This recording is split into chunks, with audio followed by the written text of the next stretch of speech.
رانا صاحب یہ فرمائیے گا کہ آپ کے ایک دوست جیل میں ہیں، آپ کے ایک دوست جیل میں ہیں اور آپ اکثر تبصرہ کرتے ہیں کہ انہیں مشین بھی مل رہی ہے، انہیں اچھی خوراک بھی مل رہی ہے، تو کب تک وہ ان کو باہر آتے دیکھ رہے ہیں آپ اور پی ٹی آئی کا مستقبل کیا دیکھ رہے ہیں؟ نہیں دیکھیں، میں ایسا بندہ نہیں ہوں، میں جو ہے وہ اپنے مخالف کی بھی جو ہے وہ جو حقیقت یا صحیح بات ہو میں اس کو بھی تسلیم کرتا ہوں. بات یہ ہے کہ ٹھیک ہے میرا اندازہ یہ نہیں تھا لیکن اس نے جیل ٹھیک کر لی.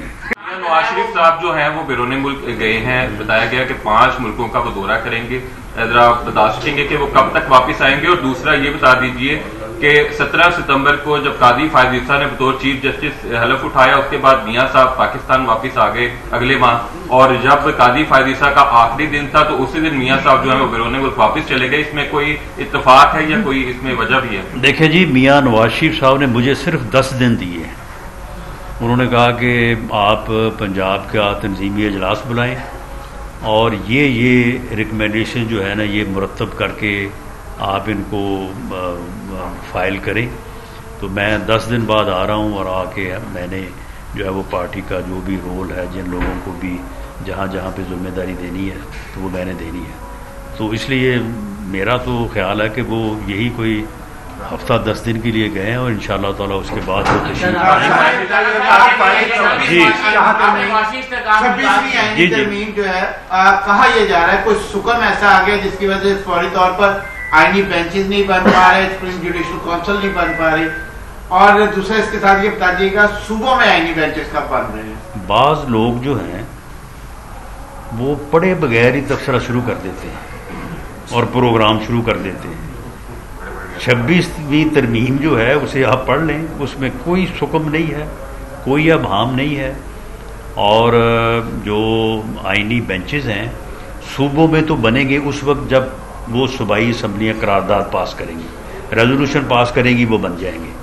اور مرکز میں جو ہے وہ آج ہی محترم چیف جسٹس صاحب نے جو ہے وہ اوتھ لیا ہے. تو میرا خیال ہے کہ ود ان 1 ویک وہ اجلاس بلائیں گے اور اس میں جو ہے وہ آئینی بینچ جو ہے وہ تشکیل پا جائیں گے. پاکستان آپ نے بات کی کہ معاشی استحکام جو ہے اس کی طرف پاکستان بڑھ رہا ہے اور الحمدللہ ٹھیک بھی. نہیں میں نے نہیں کہا، آپ بھی کہہ رہے ہیں، سارے کہہ رہے ہیں. سیاسی استحکام بھی ضروری ہے تو تمام جماعتوں کو ساتھ لے کر چلنے کی بھی آپ نے بھی بات کی. تو کیا وجہ ہے آپ مذاکراتی جو ہے ٹیم میں بھی نون لیگی شامل تھے، وہ کیا مطالبات ہیں یا کیا وہ ڈیمانڈ ہے جس کی وجہ سے ایک بڑی جماعت کے ساتھ آپ کی مشاورت اور جو ہے وہ ڈیل کہہ رہے ہیں مشاورت کہہ رہے ہیں وہ مکمل نہیں ہو پاتی کبھی؟ دیکھیں یہ بات جو ہے یہ میڈیا کو اور ہمارے جو محترم اینکر صاحبان اور صحافی صاحبان ہیں ان کو یہ چیزیں جو ہیں ان کو اجاگر کرنا چاہیے. معاملہ یہ ہے کہ جو اوریجنل ڈرافٹ گورنمنٹ لے کے چلی تھی اور اس کے بعد جس ڈرافٹ کے اوپر جو ہے وہ 26ویں امینڈمنٹ ہوئی ہے اس کا فرق دیکھ لیں. اور یہ جو اتنا فرق جو ہے یہ ہم نے اتنی لچک کا مظاہرہ کیا ہے اور کہاں سے کہاں آ کے ہم متفق ہوئے ہیں. یعنی گورنمنٹ متفق ہوئی ہے، PMLN متفق ہوئی ہے، پیپلز پارٹی متفق ہوئی ہے، میاں شہباز شریف صاحب، بلاول بھٹو زرداری صاحب جو ہے وہ انہوں نے اپنے رویوں میں لچک پیدا کی ہے. تو یہ کس لیے کی ہے؟ اسی لیے کی ہے کہ کنسنسس ہو جائے. آپ یقین کریں کہ ہم اس مسودے کے اوپر متفق ہوئے ہیں جو مسودہ محترم حضرت مولانا فضل الرحمان صاحب نے PTI کے ساتھ مل کے بنایا تھا اور باقاعدہ آن ریکارڈ ہے. وہ جو آڈیو اور ویڈیوز ہیں وہ چلانی چاہیے نا، جس میں راجہ سلمان اکرم صاحب اور گوہر خان صاحب اور علی ظفر صاحب یہ کہہ رہے ہیں کہ جی یہ مسودہ جو JUI نے مولانا فضل الرحمان صاحب نے بنایا ہے یہ کافی حد تک ٹھیک ہے، ہم اس کے ساتھ جو ہے وہ متفق ہیں. اب معاملہ یہ ہے کہ جب ہم اس کے اوپر متفق ہوئے، ہم تو متفق اس لیے ہوئے کہ چلیں جی ٹھیک ہے، چلیں ہماری اگر کچھ چیزیں جو ہے وہ اگر نہیں ہوتی تو بعد میں دیکھا جائے گا، لیکن اس وقت ہم ایک قومی یکجہتی اور کنسنسس کا جو ہے وہ مظاہرہ کریں اور ہم جو ہے وہ اس مسودے پہ متفق ہو گئے. اب جو PTI ہے ان کا یہ خیال تھا کہ گورنمنٹ جو ہے وہ کبھی بھی اس پہ متفق نہیں ہوگی اور جب متفق نہیں ہوگی تو پھر فساد ہوگا. ان کا کیونکہ ایجنڈا تو اتفاق ہے ہی نہیں، فساد ہے، تو انہوں نے کہا کہ فساد ہوگا، فساد میں مولانا ہمارے ساتھ ہوں گے. جب ہم اس کے اوپر متفق ہوئے تو وہ دوڑ گئے وہاں سے. تو معاملہ یہ کہ ہم نے تو قومی اتفاق رائے پیدا کرنے کے لیے اپنی 10 باتوں کو چھوڑ کے ان 3-4 باتوں پہ متفق ہوئے ہیں جس کے اوپر سبھی متفق تھے. لیکن پی ٹی آئی ایک ایسی جماعت کا ایک ایسے انتشاری ٹولے کا روپ دھارے ہوئے ہے کہ وہ کسی بات پہ نہ کسی کے ساتھ بیٹھنے کو تیار ہے، نہ کسی کے ساتھ گفتگو کرنے کو تیار ہے، نہ کسی بات کے اوپر متفق ہونے کو تیار ہے، اور نہ ہی ڈائلاگ کرنے کو تیار ہے، نہ مذاکرات کرنے کو تیار ہے. تو معاملہ یہ ہے کہ یہ ان کا جو رویہ ہے یہ سیاسی عدم استحکام پیدا کرنے کے لیے ہے. سیاسی عدم استحکام معاشی عدم استحکام کو پیدا کرے گا، اور معاشی عدم استحکام جو ہے یہ پاکستان کو مشکل میں لائے گا. عام آدمی کی مشکلات میں اضافہ ہوگا. تو اس لیے عام آدمی کو بھی ان چیزوں کے اوپر نظر رکھنی چاہیے. آپ کو ان چیزوں کو ہائی لائٹ کرنا چاہیے کہ اس میں کس کا کیا کردار. جو سیاست میں رویہ عمران خان نے کنٹینیو رکھا اپنی مخالفین سیاسی جماعتوں کے خلاف، اگر عدلیہ میں جسٹس منصور علی شاہ اور جسٹس اطہر من اللہ وہی رویہ اختیار کرتے ہیں، کنٹینیو کرتے ہیں، بنیاد تو انہوں نے خط لکھ کر رکھ دی ہے، تو پھر اس کا حل کیا ہے اگر وہی، کیونکہ متاثر تو عمران خان سے ہی لگ رہے ہیں. دیکھیں میں قاضی فیاض عیسیٰ صاحب کو کافی حد تک جانتا ہوں.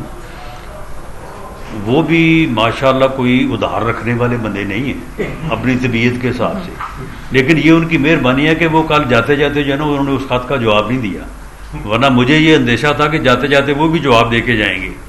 تو اب یہ یا افریدی صاحب سے یہ امید کی جانی چاہیے، کیونکہ ان کے تعلقات دونوں طرف بہت اچھے ہیں. وہ سید منصور علی شاہ صاحب کے بھی پچھلے 50 سال سے دوست ہیں، اور قاضی فیاض عیسیٰ صاحب کے ساتھ بھی ان کا بہت گہرا تعلق ہے. تو امید کی جانی چاہیے کہ وہ اس صورتحال کو جو ہے وہ ختم کریں گے.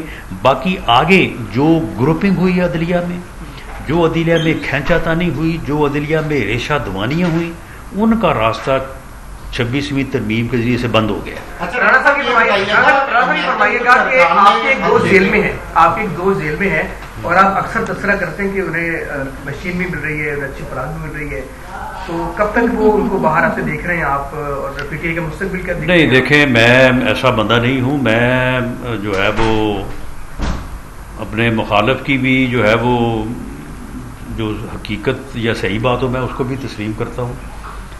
بات یہ ہے کہ ٹھیک ہے میرا اندازہ یہ نہیں تھا، لیکن اس نے جیل ٹھیک کر لی.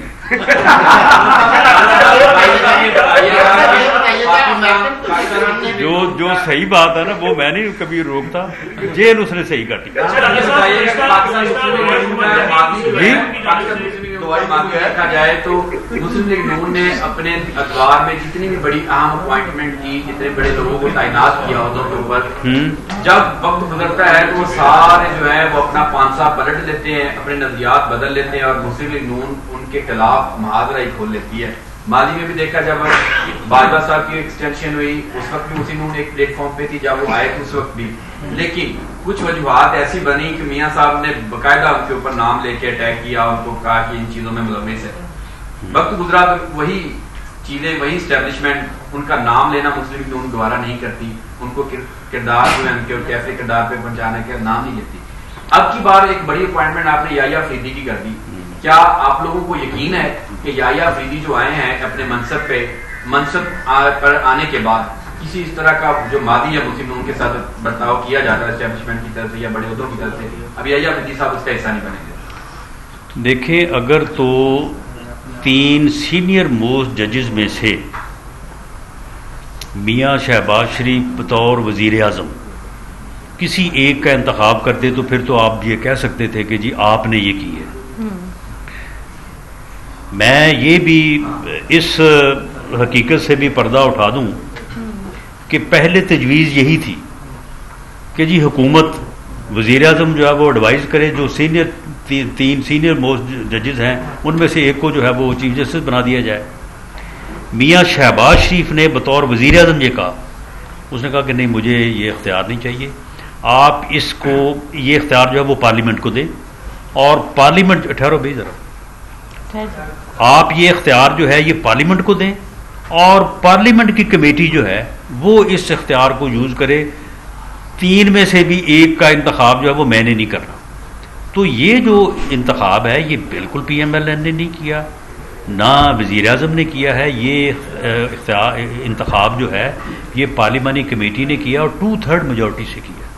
اچھا رانا صاحب یہ بتائیے, گزشتہ دور حکومت میں بھی آپ کی پارٹی نے بلدیاتی انتخابات کروائے, لیکن 2-3 سال تک نچلی سطح پر اختیارات کو منتقل نہ کیا گیا. بلدیاتی انتخابات کے بعد جو بلدیاتی نمائندے آپ کے سلیکٹ ہوئے وہ جو 3 سال تھے سراپا احتجاج میں سوائے 10 سرٹیفکیٹ اور 10 سرٹیفکیٹ کے علاوہ جو ان کے اختیار میں ہونا چاہیے تھا وہ انہیں نہ مل سکا.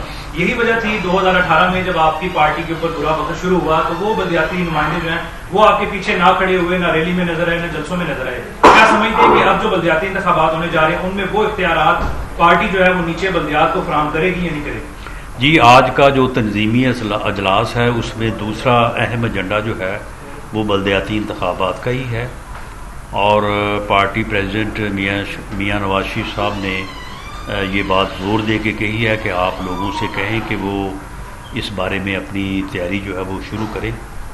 تو انشاءاللہ تعالی مستقبل قریب میں جو ہے وہ ہم بلدیاتی انتخابات کی طرف پنجاب میں جا رہے ہیں, اور اس مرتبہ جو بلدیاتی ایکٹ ہم نے مرتب کیا ہے اور میرا خیال ہے کہ وہ صوبائی اسمبلی سے بھی جو ہے وہ پاس ہونے جا رہا ہے, لیکن میرا خیال ہے کہ وہ مسودہ مکمل ہو گیا ہے. تو اس میں ہم نے بلدیاتی اداروں کو جو ہے وہ بہت با اختیار بنایا ہے, اور اس مرتبہ بلدیاتی ادارے جو بنیں گے انشاءاللہ تعالیٰ اس میں بلدیاتی نمائندوں کو پورے اختیار. جی لاسٹ کوشچن,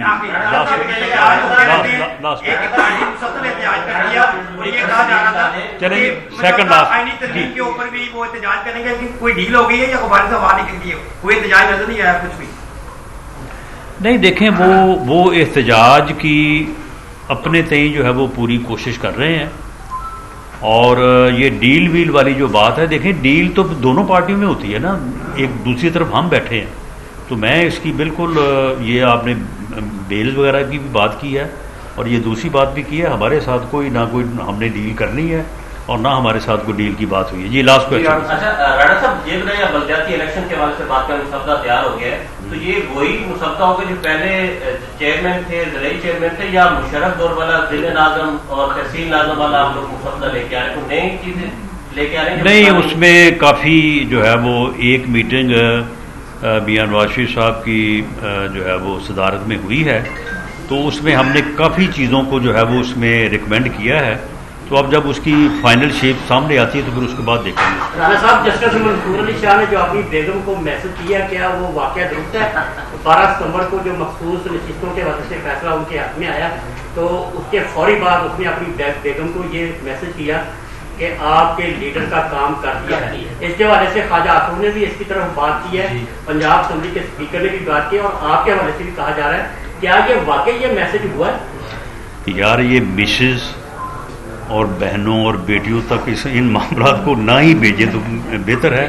بہرحال میں سمجھتا ہوں کہ جسٹس منصور علی شاہ صاحب جو ہیں وہ بڑے ہی آنریبل اور بڑے آنیسٹ جج ہیں. یہ ایک ذاتی مخاصمت جو ہے ان بٹوین قاضی فیض عیسیٰ اور سید منصور علی شاہ صاحب جو سامنے آئی ہے, یہ انتہائی جو ہے وہ افسوسناک ہے, اور ہم تو یہ چاہیں گے کہ موجودہ چیف جسٹس آف پاکستان جو ہیں وہ سب سے پہلے کوئی ایسا عمل کریں کہ ان دونوں کو اکٹھا بٹھائیں اور پوری قوم کو دکھائیں. رانا صاحب آخری سوال کا جواب ہے جی, کچھ امریکن ارکان نے ایک خط لکھا ہے والی پی ٹی آئی کے حق میں, اور یہ پاکستان میں کھلی مداخلت نہیں ہے.